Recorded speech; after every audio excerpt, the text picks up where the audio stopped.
مزمور 24. پیل پادشاه، داوود مزمور.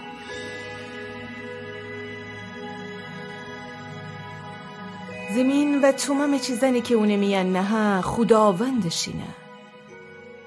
دنیا و هر کی اونه درون زندگی کنه. چرا که خدا اون پاکارانه دریایان رو قایم چکوده و اون آبان سر به پا بکوده. کیسه که خداوند کوه جربایه، کیسه که اون مقدس جاجیگا سر بیسه،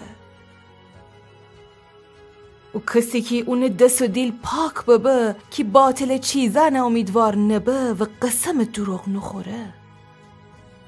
اون خوب برکت خداوند جفی گیره و ایدالته جی خدایی که اون نجات ده.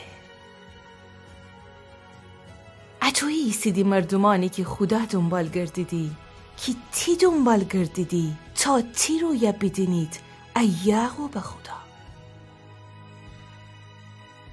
ای دروازه یان شمی سر رسته کنید، ای قدیمی درن شمی پاسر بسید که شاه جلال بدرون بایه.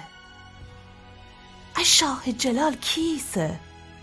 خداوند قوی و دلاور، خداوندی که جنگ درون دلاوره.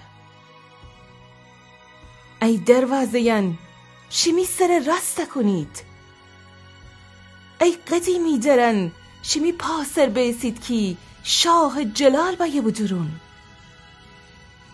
ای پادشاه جلال کیسه؟ لشکران خداوند، اون شاه جلاله.